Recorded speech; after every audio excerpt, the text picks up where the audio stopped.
여러분, 지금부터 제가 말씀드리는 증상이 3개 이상 보인다면 정말 큰일 날 수 있습니다. 첫째, 갑자기 식은땀이 나고, 둘째, 어지럽고 두통이 나며, 셋째, 가슴이 두근거리며 불안하고, 넷째, 집중력이 떨어지고 뭔가 잘 기억이 나지 않고, 다섯 번째, 시력이 흐려지며, 여섯 번째, 극심한 공복감을 느끼는 현상을 겪어보셨나요? 이 증상들은 바로 저혈당 증상인데요.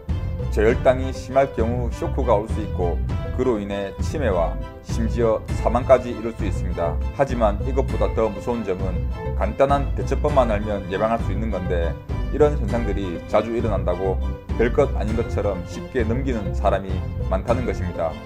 이번 영상을 통해서 당뇨를 앓고 있는 분들을 포함한 모든 분들이 단 한 분이라도 더 이상 아프지 않고 건강하기를 진심으로 바라는 마음에서 만들었습니다. 그럼 저혈당이 왔을 때 어떻게 대처해야 되는지 먼저 알려드리겠습니다. 첫 번째, 저혈당 증상이라고 판단이 되면 당황하지 않고 서둘러 조치를 해주는 것이 가장 중요합니다. 그 이유는 저혈당 증상을 방치하게 되면 심각한 합병증으로 이어질 수 있기 때문입니다. 두 번째, 저혈당이 오면 빠르게 포도당을 흡수해주세요.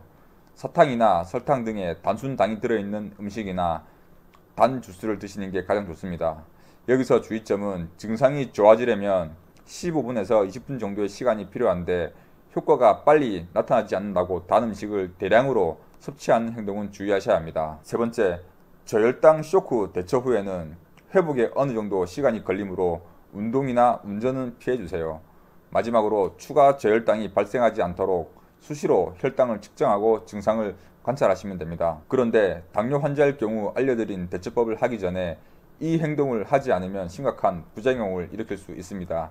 바로 저혈당 증상이 나타난다고 무조건 단순당을 섭취하기보다 먼저 혈당을 측정해야 한다는 것입니다. 그 이유는 당뇨를 앓고 있는 경우 혈당 수치가 높은 상태에서 조금만 떨어져도 저혈당 증상이라고 착각할 수 있기 때문입니다. 하지만 저혈당 쇼크가 오기 전 저혈당 원인을 알고 미리 예방하는 게 가장 좋겠죠. 저혈당의 원인으로는 첫 번째, 인슐린이 과다하게 분비될 경우입니다. 당뇨병 환자에게서 가장 흔하게 나타나는 원인으로 인슐린이 과도하게 분비되어 혈당 수치가 급격하게 낮아지는 경우입니다. 당뇨병 환자가 인슐린 주사를 과도하게 투여하여 혈당이 급락하는 경우라고 생각하시면 됩니다. 두 번째는 식사 시간과 식단이 불규칙한 경우입니다. 식사를 너무 늦게 하거나 식단에서 탄수화물의 섭취량이 부족한 경우에도 혈당 수치가 낮아질 수 있습니다. 공복 시간을 너무 길거나 식사를 거르시면 저혈당이 올 수 있으니 주의하셔야 합니다. 이를 예방하기 위해서는 일정한 시간에 식사를 하고 적절한 칼로리의 식사를 규칙적으로 20분 이상 드시는 것입니다. 우리의 뇌는 음식을 먹고 20분이 지나야 배가 부르다는 것을 느끼기 때문에 밥을 빨리 먹으면 혈당도 급격히 오를 수가 있습니다. 천천히 식사를 해야 혈당도 천천히 올라가므로 인슐린이 당을 처리하기 쉬워집니다. 그리고 천천히 먹는 것은 다이어트에도 매우 좋습니다. 실제로 당뇨가 있는 제 지인께서 어느 날 아침 식사를 하지 않고 급하게 외출을 하셨다가 중간에 혈당이 급격히 떨어져 쓰러진 경험이 있다고 합니다. 너무 어지럽고 다리에 힘이 풀려 걷지를 못했다고 합니다. 다행히 평소에 들고 있던 사탕을 먹고 회복 후 근처 식당에 가서 식사를 한 후 안정이 되었다고 하셨습니다. 그리고 간혹 다이어트를 무리하게 하다 음식을 적게 먹어 저혈당이 와서 며칠 후유증이 있었다는 분들과 여행 중에 스트레스를 너무 많이 받아 저혈당이 왔다는 사례도 있으니 이 사례들을 알고 계시면 좋을 것 같습니다. 세 번째는 과도한 운동으로 인해 저혈당이 올 수 있습니다. 운동은 혈당을 낮추는 효과가 있지만 과도한 운동은 오히려 혈당을 급격하게 떨어뜨릴 수 있습니다. 공복 상태에서 운동을 하거나 충분한 수분을 섭취하지 않는 경우에는 더욱 위험할 수 있습니다. 그래서 운동을 할 때도 식후 30분에서 1시간 뒤에 운동을 하는 것이 가장 좋습니다.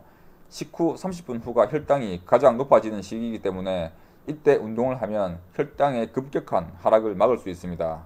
만약 운동 중에 탈수나 저혈당 증상이 나타나면 운동을 바로 멈춰야 합니다. 그리고 충분한 수면과 스트레스 관리는 신체 기능을 원활하게 유지하고 혈당 조절에 도움이 되기 때문에 관리가 매우 중요합니다. 또 한 가지 가장 중요한 것, 만약 당뇨인이라면 꼭 피해야 할 것이 있습니다. 바로 공복에 술을 마시는 것입니다. 식후 음주보다 혈중 알코올 농도가 2배가량 높아져 저혈당 위험을 높일 수 있습니다. 술을 마시면 혈당이 떨어지거나 혈당 변동폭이 커질 수 있습니다. 당뇨가 있다면 웬만하면 술을 끊으시는 게 좋으며 거기다 저혈당 증상이 있으시다면 꼭 금주하시길 바라겠습니다. 오늘은 저혈당의 증상과 원인 그리고 대처법과 예방법에 대해 말씀드렸습니다. 저혈당은 주의를 기울여 예방하고 꾸준히 관리하는 것이 아주 중요합니다. 함께 당뇨를 극복하고 싶은 주위 친구나 지인분들께도 이 영상을 공유하여 모두 함께 당뇨를 극복하셨으면 좋겠습니다. 여러분 모두 당뇨 없는 삶을 유지하시며 건강하길 바라겠습니다. 여러분들의 구독과 좋아요를 통해서 이 좋은 내용이 당뇨가 있으신 모든 분들에게 도움이 되길 진심으로 바라겠습니다. 감사합니다.